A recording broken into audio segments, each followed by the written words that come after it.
सभी का स्वागत है मेरे चैनल ट्यूशन टीचर में। मैं प्रीति अग्रवाल आज आपको सिखाऊंगी lesson who is the greatest. तो ये जो लेसन है ये लेसन है अकबर और बीरबल के ऊपर। तो अकबर का नाम आपने बहुत बार सुना होगा, बीरबल का नाम बहुत बार सुना होगा और दोनों के नामों में आपको ये पता होगा जब भी अकबर और बीरबल साथ में आते हैं तो हमें है ना पता चलता है कि कैसे है ना अपने दिमाग को सही से यूटिलाइज करना चाहिए, कौन क्या पूछ रहा है उसका क्या मतलब हो सकता है। ठीक है, ऐसा नहीं होता है कि सारी चीजें जो सीधी दिख रही होती है वो सीधी होती है, ऐसा नहीं होता है। ठीक है, लेकिन ज्यादा डिटेल में ना जाके पहले मैं फर्स्ट स्टोरी पढ़ देती हूँ। तो ये मेरा लेक्चर नंबर 1 है और लेक्चर नंबर 2 में मैं इसमें जो सेकंड स्टोरी है वो मैं आपको उसमें एक्सप्लेन कर दूंगी। एम्परर अकबर और Akbar the great is known as one of the greatest ruler in the world. ठीक है, अकबर जहां मैंने आपको पहले ही बोला अकबर, एम्परर अकबर है ना, ये जो ग्रेटेस्ट रूलर थे वो तो बहुत अच्छे रूलर थे, पूरे वर्ल्ड में इनका नाम है। Not just because he had a vast empire, a very strong army, untold wealth, but because he was a good human being. देखो इसलिए नहीं कि वो बहुत बड़े थे, उनके बाद बहुत सारा पैसा था है ना, या उनके पास जो आर्मी थी वो बहुत स्ट्रांग थी, इसलिए नहीं, इसलिए कि बहुत ही अच्छे इंसान थे।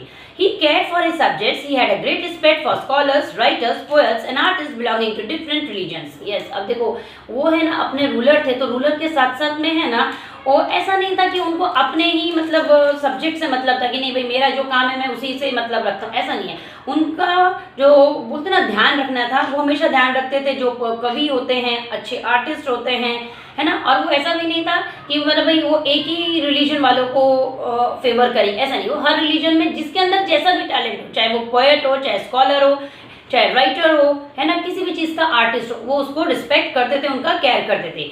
He was the pattern of art and culture है ना। अब यानी देखा जाए जो लोग को भी आर्ट और कल्चर था ना तो पैट्रन आप बोल सकते हो a person who gives money, उन लोगों को वो हमेशा है ना आर्ट और कल्चर के लिए सपोर्ट करते थे। द 9 gems और navratna in his courts were famous. Many people believe that of this 9 gems Birbal was the closest to the emperor's art. अब देखो उनका जब वो रूलर है ना तो बोलते हैं ना उनके नीचे दरबारी तो होंगे ही होंगे, तो उनके जो दरबारी थे आप मान के चलो उन्हें 9 gems बोल सकते हो या नवरत्न बोल सकते हो। तो नवरत्न आपको पता ही है ना, नवरत्न बोले तो सारे प्रेशियस स्टोन्स आप बोल सकते हो, तो कोई भी ऐसा तो कम स्टोन होगा ही नहीं। लेकिन इसमें ऐसा लोगों का मानना था कि जो इसमें बीरबल थे वो एम्परर अकबर के एकदम बोलते ना क्लोजेस्ट थे। Akbar loved to pose interesting questions or problems in his court and Birbal never failed to come up with an equally interesting answer। देखा, अब जो मैंने आपको स्टार्टिंग में ही आपको एक बोला था ना कि इस लेसन में ऐसा क्या इंटरेस्टिंग है। आप बोलोगे टीचर आप तो हर लेसन के स्टार्टिंग में तो बोलते हो ये लेसन इंटरेस्टिंग है। यस, किसी किसी लेसन में कुछ सीखने को मिलता है, किसी लेसन में कुछ सीखने को मिलता है। तो इसलिए इस लेसन में कैसा है कि अकबर हमेशा ऐसे प्रश्न पूछते थे है ना कि बीरबल जो थे ना बड़े अच्छे तरीके से उनका रिप्लाई करते थे। देखो सबसे पहली बात तो आदमी को प्रश्न भी सही से पूछना आना चाहिए, तभी सामने वाला आपका उत्तर देगा। लेकिन कभी कभी इंसान सही प्रश्न पूछता है लेकिन सामने वाला समझ नहीं पाता कि वो किस तरीके से पूछना चाह रहा है और क्या बोलना चाह रहा है। लेकिन जो अकबर थे वो हम जो बीरबल थे वो हमेशा समझ जाते थे कि अकबर ये जो बोलना चाह रहे हैं वो किस पॉइंट ऑफ व्यू से बोलना चाह रहे हैं। We don't know whether all the Akbar and Birbal stories that we hear today have any basis in history. They have been handed down over generations mainly by word of mouth. Here are 2 of them. ठीक है, अब देखो ये तो हम नहीं कह सकते कि जो अकबर और बीरबल की स्टोरीज हैं वो हिस्ट्री में है नहीं है, लेकिन ये है कि जैसे मैं आपको इस लेसन में से समझा रही हूँ पढ़ के है ना, आपने सुनी। कभी ऐसा होता है कि आपको भी कोई दोनों स्टोरी में से कोई स्टोरी बहुत अच्छी लग जाए, आप अपने किसी फ्रेंड को बता दो, क्लासमेट को नहीं बोल रहे हो तो उसको भी पता ही होगी, वो तो क्वेश्चन आंसर आप डिस्कस करोगे। लेकिन वैसे बोल रही हूँ तो आप किसी और को सुनाओगे, उसको अच्छी लगेगी, वो किसी और को सुनाएगा। ऐसे ये जो स्टोरीज आई है ये भी ऐसे मानो पीछे generation to generation to generation book में प्रिंट होके आ गई है। ठीक है, ऐसा वो बता रहे हैं। इसमें 2 स्टोरीज है, मैंने आपको पहले ही बोल दिया। वन डे, जो first story, one day the emperor entered the court with a very serious expression on his face. As soon as he was seated, he said, I have a question for all of you. What should be the punishment for someone who pulls my mustache? ठीक है, अब वो बोलते हैं एक दिन क्या होता है कि एम्परर कौन हुए? अकबर। ठीक है, वो आते हैं और सीरियस फेस बना के एकदम आते हैं और बोलते हैं कि चलो मैं आप सबसे ना एक प्रश्न पूछता हूँ। तो किससे पूछ रहे होंगे? वो जो उनके 9 gems थे, नवरत्न थे। ठीक है बेटा, कभी कभी क्या होता है क्वेश्चन आंसर घूम के भी आते हैं तो कंफ्यूज नहीं होना है। उन्होंने सिर्फ बीरबल से नहीं पूछा है। ठीक है, तो उन्होंने बोला कि चलो अभी मेरे को एक बात बताओ कि ऐसी क्या पनिशमेंट होनी चाहिए जिन्होंने मेरा मुस्टच यानी मेरी मूछें खींची हो। The court was stern, pull the emperor's moustache, it was unheard of. अब जैसे ही कोर्ट में लोग बैठे हुए थे, दरबारी उनके जो बैठे हुए थे, वो सब लोग सुन के अरे ऐसे कैसे हो गया कि एम्परर की मूंछ कोई खींच दे, ऐसे पकड़ ले। तो उनमें से लोगों की राय शुरू हो गई। अब देखो वो सीरियस फेस बना के आए तो लोगों का कैसा हो गया कि अरे एम्परर है, ठीक है, और उसके साथ में वो अकबर है, ठीक है, तो वो कैसा हो गया कि अरे इनकी कोई मूंछ खींच ले। तो जो एक बोलते हैं ना ऊपरी दुनिया होती है या ऊपरी सोच होती है लोगों की, अरे वो बड़े हैं तो उनका ऐसे क्यों हो रहा है, तो उन्होंने सोचा, और वही इंसान बोल रहे कि किसी ने मेरी मूंछ खींची है, पकड़ी है ना, तो वो लोग सोचने लगे कि अरे बाप रे अब क्या करेंगे। लेकिन वो ये समझ नहीं पाए कि एम्परर है, अकबर जो है, इन्होंने किस तरीके से ये चीज पूछनी चाहिए। The court was turned, pulled the emperor's mustache, it was unheard of, flog him, gave him 50 lashes of the whip, exclaimed one nobleman। अब देखो लोगों की शुरुआत अपनी अपनी शुरू हो गई, क्योंकि देखो एक लोगों में आदत क्या होती है ना, जो जिसके यहाँ काम कर रहा होता है, जिनमें समझ कम होती है, वो ये सोचते हैं कि हमसे पूछा हमने बता दिया, अच्छा लगे ना लगे, हमने तो अपनी ड्यूटी कंप्लीट कर दी, ठीक है। लेकिन ये नहीं समझ पाते कि आदमी आपको परख रहा होता है कि आप में कितनी बुद्धि है, कि आगे वो आपको साथ में लेके चले या लेके ना चले। आप हो सकता है आपका प्रेजेंट अच्छा कर रहे हो, लेकिन आप अपना फ्यूचर ऐसे नॉनसेंस बोल के, बिना समझ के, जो आप जवाब दे के उस टाइम पे सोचते हैं ना लोग कि हाँ हमने तो भाई अपना बोल दिया, वो कुछ नहीं करते। वो जो प्रेजेंट होता है ना, वो उनका धीरे धीरे पास्ट बनता जाता है। तो वो कहीं इनमें से एक जन बोलता है कि आप उन्हें क्या करो, फ्लॉगी, मतलब उनको चाबुक मारो, ठीक है, और कितने 50। That's not enough. Put him in jail without food and water, said another। अब वो बोलता है चाबुक और वो भी 50, उसको मार के क्या होगा।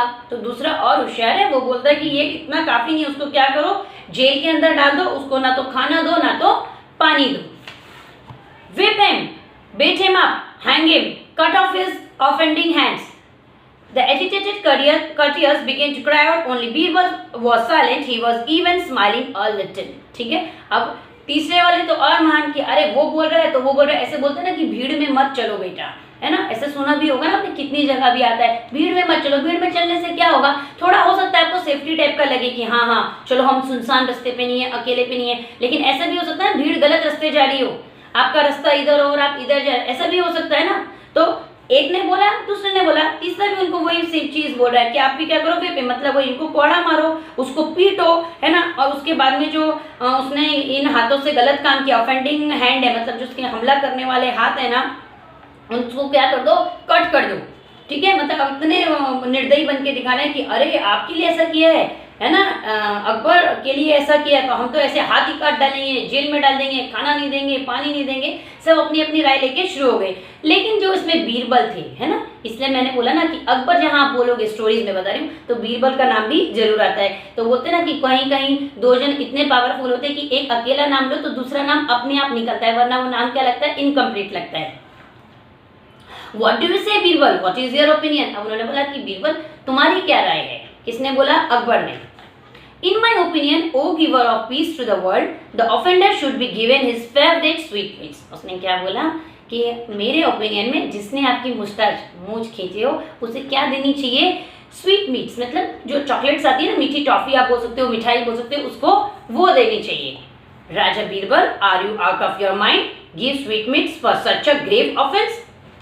The courtiers began to say, और जो बाकी के जो लोग थे, ठीक है, वो बोलने लगे, क्योंकि उन्हें कहीं ना कहीं ये बात तो लगने लगी कि अकबर ने बीरबल से पूछा कि तुम्हारी क्या राय है। ये तीनों ने तो एक तरीके से बोलते ना, बस हाथ काटो, जेल में डालो, मारो कूटो, ऐसे बोला। लेकिन बीरबल कहीं ना कहीं हल्का हल्का स्माइल कर रहे थे। तो उन्होंने उनसे पूछा, तो उन्होंने जब बोला कि आप उन्हें क्या करो, कुछ मत करो, उन्हें मिठाई दे दो जिन्होंने आपकी मूंछ खींची है ना। तो वो बाकी के जो कटियर्स थे, उनके दरबारी थे, वो क्या बोलते, अरे Raja Birbal, are you out of your mind, तुम्हारा बोलते ना दिमाग जगह पे है ना, इतना किसी ने बोलते ना अपराध किया है, अकबर के मूंछें खींची हैं और उनको मिठाई दे दें। The courtiers began to say, Birbal smiled and offered an explanation। उन्होंने उनको स्माइल दी कि रुको भाई, मैं भी कुछ सोच के ही बोल रहा हूँ। देखो हर किसी का अपना एक रुतबा होता है, जो इंसान सही होता है तो वो भी हमेशा सोच के बोलता है, क्योंकि उसको अपने प्रेजेंट के साथ फ्यूचर भी सिक्योर करना है। जैसे मैंने आपको बोला, जो लोग सिर्फ दिखावे के लिए जीते हैं, दिखावे के लिए अपनी ड्यूटी करते हैं, ठीक है, वो उनका प्रेजेंट कभी भी पास्ट बन सकता है। लेकिन जो समझदार होते हैं, आगे बढ़ना चाहते हैं, वो उनका प्रेजेंट तो सोचते ही सोचते हैं, अपना फ्यूचर भी सोचते हैं, क्योंकि उनको वो अपना पास्ट में नहीं जाना। जैसे होता है ना कि अरे मैं नौकरी करता था नहीं, उनको करना है और रहनी चाहिए। तो उन्होंने स्माइल किया और उनको बोला कि मैं आपको एक्सप्लेनेशन देता हूँ। देखो एक्सप्लेनेशन क्या था, आप में से जो बीरबल के जैसे माइंड शार्प होगा तो आपको भी समझ में आ गया होगा कि मिठाई देनी चाहिए तो किसको देनी चाहिए, वरना हकीकत में तो ये तो नॉर्मल क्वेश्चन है कि अगर कोई किसी की मूंछ खींच दे तो उसको तो मारने का ही मन करेगा, है ना, जनरल में। लेकिन अगर बीरबल ने बोला मिठाई देनी चाहिए, अगर आपको समझ में अब तक आ गया सच में, लेकिन सुनने के बाद नहीं, अगर अब तक समझ में आ गया है तो दिमाग लगाओ, तो आप देखो कि आपका भी दिमाग कितना तेज है। Yes, who would be so bold as to pull the emperor's mustache? Only his own grandson. अब उन्होंने बोला कि आप भी दिमाग में लगाओ, इतना पावरफुल आदमी कौन हो सकता है जो एम्परर अकबर की मुस्टैच को खींच दे? कोई नहीं हो सकता। कौन हो सकता है? उनका ग्रैंडसन, यानी उनका पोता, अकबर के जो बेटे हैं उनका बेटा। अब जो छोटा बेबी होता है, जब हम उसको गोद में लेते हैं तो क्या करता है, उसको कुछ पता चलता है, अभी मानो मैंने अपने बेबी देगा, वो कभी मेरे बाल खींचेगा, कभी मेरा मंगलसूत्र पकड़ेगा, कभी ऐसे खींचेगा, कभी इधर गिरेगा, कभी उधर गिरेगा, उसको कुछ मालूम पड़ता है क्या वो क्या चीज को हाथ लगा रहा है? नहीं मालूम पड़ेगा। इसीलिए क्या हुआ था, जो उनके ग्रैंडसन थे उन्होंने उनकी क्या की थी, मुझको खींच दिया था। When Akbar heard this, that is exactly what had happened in the morning. ठीक है, और उन्होंने क्या बोला, जब अकबर ने ये बात सुनी और वो जोर से हंस दिए। कौन? अकबर। क्यों? क्योंकि वही चीज उनके साथ मॉर्निंग में हुई थी, यानी जब वो अपने घर पे थे। इसका कहने का मतलब जब वो अपने घर पे थे तो अपने घर पे उनके पोते थे ना, जो उनके ग्रैंडसन थे वो थे। और जब घर में पोता रहता है, छोटे बच्चे रहते हैं, तो हम गोद में कहीं ना कहीं तो बच्चे को लेते ही है ना, है तो इंसान ही ना, भले एम्परर हैं, बड़े हैं, लेकिन दिल तो दिल होता है ना, दिल तो बच्चा है, जैसे बोलते हैं ना, तो अपना बच्चे का बच्चा है तो और दिल बच्चा है ना। तो उन्होंने अपने पोते को गोद में लिया होगा, तो जब गोद में लिया होगा तो उन्होंने ऐसे मूंछ खींच दी। तब वो ऐसे थोड़ी ना बोलेंगे, अरे मैं एम्परर अकबर हूँ, तुमने ये काम कैसे कर दिया, ऐसे बोलेंगे क्या? नहीं, ऐसा नहीं बोलेंगे। वो समाज के लिए है, जहाँ पे उनको अपना पावर दिखानी है, अच्छे से लोगों को बोलते हैं ना चलाना है, तो उसके लिए है। लेकिन बच्चे के लिए ऐसा कुछ भी नहीं है। तो वो उन्होंने को बीरबल को ये बात समझ में आ गई थी कि मूंछ अगर कोई पकड़ सकता है ना, तो वो उनका ग्रैंडसन ही है, कोई भी बच्चा हो सकता है।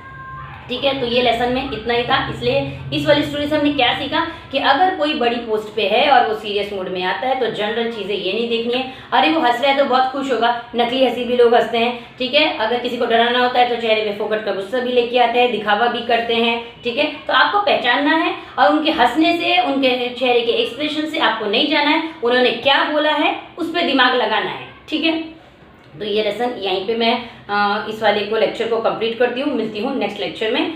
और अगर ये वीडियो अच्छा लगा हो तो वीडियो को लाइक करिएगा, शेयर करिएगा, यूट्यूब पे देखें तो चैनल को सब्सक्राइब करिएगा, फेसबुक पे देखें तो पेज को फॉलो करिएगा। Thank you.